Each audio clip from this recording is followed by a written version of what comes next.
ចាជំរាបសួរពុកម៉ែបងប្អូនអាហារដ្ឋានចាស់ស្មីន168សូមស្វាគមន៍ចាអញ្ចឹងថ្ងៃនេះណាវីធ្វើបងអាមលពៅបងប្អូនណាចាឲ្យឆារនោងចាមួយកំងបងប្អូនចាអញ្ចឹងទៅមាន2មុខចាមានត្រីប្រមាចំហុយចាហើយនឹងជាមួយទឹកយ៉ែននិយាយទៅមានច្រើនមុខដែរបងប្អូនណានេះវីដាក់ក្នុងនឹងចានេះធ្វើបង្អែមអញ្ចឹងណាវីនិយាយពីរឿងធ្វើលពៅបងប្អូនណាវីទិញបានលពៅល្អហើយបានរនងអ្នកស្រុកអ្នកស្រីតែម្ដងបងប្អូនណាចាអាហារថាស្មីន168ចាឲ្យធ្វើទឹកជាលក់ប្រហិតបងប្អូននេះធ្វើទៀតដែរចាធ្វើសៀងគឺសៀងអនាម័យបងប្អូនណាអញ្ចឹងណាវីធ្វើអីក៏ដោយចាស្អាតឆ្ងាញ់ខ្ជុះស៊ីតែម្ដងបងប្អូនណាស្បេះសតែម្ដងបងប្អូនចាអញ្ចឹងណាវីចាប់ផ្ដើមធ្វើទឹកសៀងមួយថ្ងៃខ្វែងដៃខ្វែងជើងបងប្អូនអើយចារវល់ណាបងប្អូនចាឲ្យមកឆ្លៀតច្បាច់ខ្ទិះដូងដើម្បីយើងធ្វើបង្អែមលពៅបងប្អូនចាអញ្ចឹងចក្រាន4ហ្នឹងបងប្អូន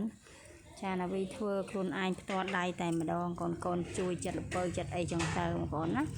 ច្បាច់ខ្ទិះក៏ខ្លួនឯងដែរខ្ទិះដូងបងប្អូនមិនថាស្លប្រហើរចាក៏មានចាស្លកកោណាវីធ្វើច្បាច់ខ្ទិះខ្លួនឯងចានិយាយទៅនេះរនងបងប្អូនណាដែលយើងចិត្តរួចរាល់ហើយចាយើងចិត្តទុកឆាបងប្អូនណាចាឆារនងជាមួយសាច់3ជាន់លាយពងទានេះណាវីធ្វើបបរលពៅល្អមែនតើបងប្អូនអើយឡើងស្មូតនិយាយទៅចិត្តទៅពណ៌ឡើងដូចនមៀតចឹងបងប្អូនណាគឺល្អហើយណាវីមកគៀបសាំងវិចមកកំងបងប្អូនចា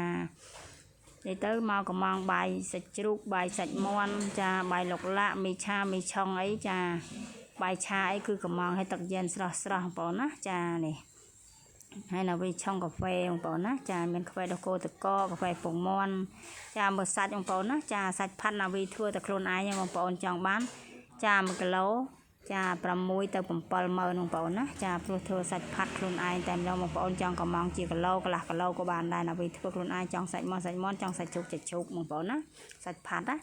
ចានេះកាហ្វេរបស់ណាវីបងប្អូនចាហើយណាវីមកជៀនសាច់ឲ្យម៉ួយបងប្អូនគាត់មកច្រករាល់ថ្ងៃចានេះជៀនផ្លូវមាន់ចាមានសាច់ជ្រូកមានជើងមាន់ចាមានសាច់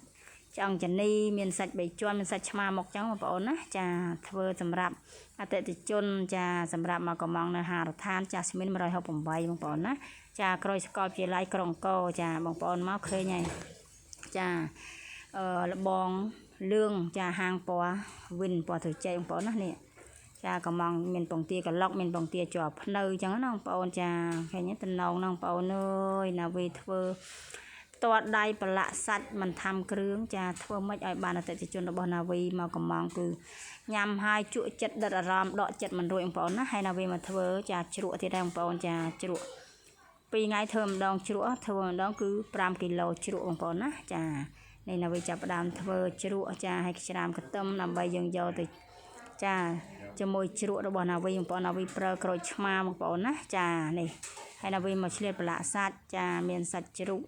ស្មាមុខមានសាច់3ជាន់មានឆ្អឹងចានីជ្រូកមានភ្លៅមាន់អីចឹងទៅមានជើងមាន់អីចឹងបងប្អូនណាចាហើយមានទឹកយ៉ែនស្រស់នេះណាវីប្រឡាក់បងប្អូនឃើញទេចាធ្វើអីក៏ដោយមិនស្អាតចាណាវីអត់ធ្វើទេបងប្អូនព្រោះណាវីញ៉ាំយ៉ាងម៉េចលក់ក៏ឲ្យអតិថិជនរបស់ណាវីក៏អញ្ចឹងដូចគ្នានេះក្រូចបងប្អូនណាចាសិតតែក្រូចស្រែតែម្ដងបងប្អូនធម្មជាតិហ្មងបងប្អូនចានេះណាវីហាន់កូលក្រេទុកឆាក្តៅឆាអីចឹងទៅដើម្បីគាត់កំងចាហើយយើងមានត្រប់ដិតត្រប់អីចឹងទៅបងប្អូនអើយចាទុកគ្រាន់ឆាទិញមាន់មកប្រឡាក់ថែមបងប្អូនណាចានេះចឹងណាវីឆ្លៀតចែកបងប្អូនឲ្យត្រីប្រមាណនេះណាវីកំងពីបឹងទលេសាបបងប្អូនណាមកយកមកដល់តែម្ដងលើចូលចា2 3ក្បាលទៀតហើយបងប្អូនណាចានេះចឹងណាវីមានបោកអ៊ុតទំនើបបងប្អូនចង់មកបោកអ៊ុតនៅហារដ្ឋានចាស់ស្មីន168ចា